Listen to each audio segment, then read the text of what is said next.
राधे राधे बच्चों, क्या हाल चाल है आप सभी के। तो मस्त होंगे सभी लोग और आपकी बोर्ड की तैयारी बहुत अच्छी चल रही होगी। तो देखिए बच्चों, हर एक चैप्टर में आपको बता रहे हैं कि ऐसे कौन कौन से क्वेश्चन हैं जो बोर्ड में जाने से पहले आपको मस्ट है कि प्रिपेयर करके ही जाना है। क्योंकि एक क्वेश्चन तो एग्जाम में मैक्सिमम रिपीट होते हैं और इन्हीं के न्यूमेरिकल्स भी बनते हैं। अब बाकी तैयारी तो आपको अपनी पूरी रखनी है, बट मिनिमम ये क्वेश्चन आपको तैयार करने हैं। तो बात करते हैं वॉल्यूम फर्स्ट में, जो आपका पहला चैप्टर है इलेक्ट्रिक चार्ज एंड फील्ड। और बच्चों, हम लोग का टारगेट है कि 21 फरवरी जो 2025 का एग्जाम होने वाला है। अब हम पहला चैप्टर है आपका इलेक्ट्रिक चार्ज एंड फील्ड। तो इसमें कौन कौन से टॉपिक आपको जरूर तैयार करने हैं। तो पहला टॉपिक है electric field in axial and equatorial position. इसका डेरिवेशन तो बहुत ही इंपॉर्टेंट है, मतलब बहुत ज्यादा इंपॉर्टेंट है। दूसरा, सुपर पोजिशन का प्रिंसिपल। इससे न्यूमेरिकल एग्जाम में बनी जाता है कि प्रिंसिपल ऑफ सुपर पोजिशन के न्यूमेरिकल हमें कैसे करने हैं, फोर्स वाले और इलेक्ट्रिक फील्ड वाले। तीसरा, टॉर्क, बहुत इंपॉर्टेंट डेरिवेशन है कि इलेक्ट्रिक जो टॉर्क है किसी डाइपोल की वजह से कितना आएगा जब हम उसे यूनिफॉर्म इलेक्ट्रिक फील्ड में रखते हैं। और चौथा, इलेक्ट्रिक फ्लक्स का न्यूमेरिकल। ये तो फिक्स ही है कि इलेक्ट्रिक फ्लक्स का एक न्यूमेरिकल तो बन जाता है एग्जाम में, हर बार एग्जाम में एक न्यूमेरिकल। उसके बाद गॉस थ्योरम का प्रूफिंग आना चाहिए। और गॉस थ्योरम को प्रूफ करने के बाद तीन एप्लीकेशन है इसके। पहला है electric field due to infinite wire, दूसरा electric field due to infinite plate, और तीसरा electric field due to conducting sphere. तो इन तीनों में से हर बार दो डेरिवेशन अलग अलग सेट में आते हैं। तो ये पांच ऐसे क्वेश्चन हैं जो आपको तैयार रखने हैं, ठीक है।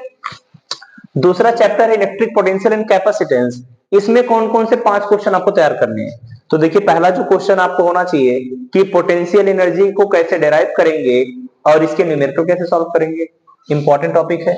दूसरा, इक्विपोटेंशियल सरफेस कैसे बनेगी, क्या क्या प्रॉपर्टीज होती हैं, ये आपको आना चाहिए। तीसरा, पैरेलल प्लेट कैपेसिटर क्या होता है, कैसे डेराइव करेंगे, इसके न्यूमेरिकल कैसे आते हैं, ये टॉपिक आपको तैयार करना है। और सीरीज एंड पैरेलल कॉम्बिनेशन किसका, कैपेसिटर के जो क्वेश्चन बनते हैं कि एक प्लेट ऐसी दी है, दूसरी प्लेट को हमने इसमें ऐड कर दिया और दोनों को बीच में से कट कर दिया, तो कितना इक्विवेलेंट कैपेसिटेंस आएगा, ये तैयार रखना है। एनर्जी डेंसिटी का डेरिवेशन भी आपको। और ये जितने भी टॉपिक हैं इन सभी की वीडियो आपको अपने यूट्यूब चैनल फिजिक्स क्रिएटर पे मिल जाएंगे। तो वहां से आप जितने भी चैप्टर्स हैं, हर चैप्टर की वीडियो, हर टॉपिक वाइज वीडियो आपको मिलेंगी वहां पे। और ये सब के सब 10 दिनों में सबके सब वीडियो अपलोड हो जाएंगी। और तीसरा आपका बनता है करंट इलेक्ट्रिसिटी। तो करंट इलेक्ट्रिसिटी में सबसे पहले करंट और ड्रिफ्ट वेलोसिटी के बीच का रिलेशन बहुत इंपॉर्टेंट है। और ओम्स लॉ पैरामेट्रिक फॉर्म में, वो नहीं कि V equal to I R, एक होता है पैरामेट्रिक फॉर्म, उसे तैयार करना है। उसके अलावा सीरीज जो सेल होती है, रेजिस्टेंस का नहीं सेल का, सीरीज और पैरेलल कॉम्बिनेशन कैसे होगा, कैसे उसे जोड़ेंगे। फिर केसीएल और केवीएल तो छोड़ना नहीं है। अब केसीएल और केवीएल की हेल्प से कैसे हम व्हीटस्टोन ब्रिज को प्रूफ करेंगे, इसका क्वेश्चन एक बन जाता है 4 नंबर में। और लास्ट में इलेक्ट्रिक पावर के न्यूमेरिकल। और इसके अलावा एक टॉपिक आप और पढ़ लीजिएगा, टेम्परेचर डिपेंडेंस, कि टेम्परेचर का क्या इफेक्ट आएगा जो हमारी कंडक्टिविटी या रेजिस्टिविटी है उस पर क्या फर्क पड़ेगा, ठीक है। तो देखिए, अब आएंगे चैप्टर 4 पे। तो चलिए बच्चों, अब बात करते हैं चैप्टर 4 की। देखिए, चैप्टर 4 कौन सा है, मूविंग चार्जेस एंड मैग्नेटिज्म। इसमें आपको कौन कौन से 5 टॉपिक जो जरूर तैयार करने हैं। पहला है magnetic field at centre of circular loop.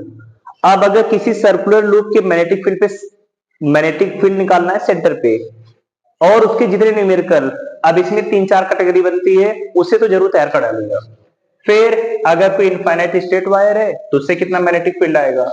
और जब कोई चार्ज पार्टिकल मैग्नेटिक फील्ड में घूम रहा हो तो उसका रास्ता कैसा होगा, और इसके क्वेश्चन बहुत इंपॉर्टेंट है, एग्जाम में आते हैं। इसके अलावा अगर दो पैरेलल वायर हैं तो उसकी वजह से कितना फोर्स आएगा, ये आपको तैयार करना है। और सबसे लास्ट में कि अगर हमारे पास कोई कंडक्टर है तो उसकी वजह से मैग्नेटिक फील्ड कितना आएगा और फोर्स कितना लगेगा। और गैल्वेनोमीटर को कैसे अमीटर में कन्वर्ट करेंगे और वोल्ट मीटर में। तो ये 6 टॉपिक हैं जो आपको चैप्टर 4 से तैयार कर लेने हैं। अब 5वां चैप्टर थ्योरेटिकल चैप्टर है, छोटा सा, नाम है मैग्नेटिज्म एंड मैटर। तो इसमें क्या क्या तैयार करिएगा। सबसे पहले टॉर्क किसी बार मैग्नेट पे जब वो यूनिफॉर्म मैग्नेटिक फील्ड में मोशन कर रहा हो, और मैग्नेटिक फील्ड की क्या क्या प्रॉपर्टीज है, डाया क्या होता है, पैरा क्या होता है, फेरो क्या होता है, इसके बारे में। और जो चैप्टर 6 है उसका नाम है ईएमआई। ईएमआई का मतलब इलेक्ट्रोमैग्नेटिक इंडक्शन।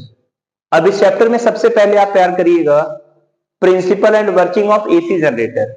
ये क्वेश्चन तो बहुत इंपॉर्टेंट है, आएगा ये क्वेश्चन। और इसके अलावा सेल्फ इंडक्टेंस और किसी सॉलिनॉइड के लिए सेल्फ इंडक्टेंस कितना आएगा, क्वेश्चन बहुत इंपॉर्टेंट बन जाता है। और म्यूचुअल इंडक्टेंस, अगर हमारे पास देखिए म्यूचुअल का मतलब है दो, तो जब दो कॉइल हो तो म्यूचुअल इंडक्टेंस कितना आएगा। और सबसे लास्ट में लेंज लॉ के जितने भी न्यूमेरिकल्स बनते हैं, इतना आप तैयार कर लेंगे तो चैप्टर 6 आपका बहुत अच्छा हो जाएगा। और चैप्टर 7 में आई एवरेज और आई आरएमएस का डेरिवेशन एग्जाम में आ जाएगा। एलसीआर सर्किट के न्यूमेरिकल्स करने हैं, पावर का फॉर्मूला डिराइव कर लेना है आपको, और ट्रांसफार्मर अच्छे से तैयार करना है। और सबसे लास्ट में जो बचेगा कि प्योर कैपेसिटिव और प्योर इंडक्टिव सर्किट के कैसा डेरिवेशन होता है, कैसे न्यूमेरिकल्स करते हैं।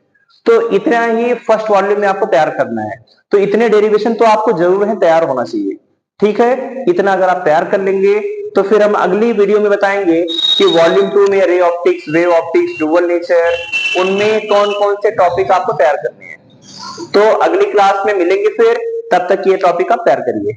चलिए, और ये सब के सब जितने भी टॉपिक्स हैं आपको अपने चैनल यूट्यूब पर मिल जाएंगे, ठीक है। मिलेंगे नेक्स्ट वीडियो में।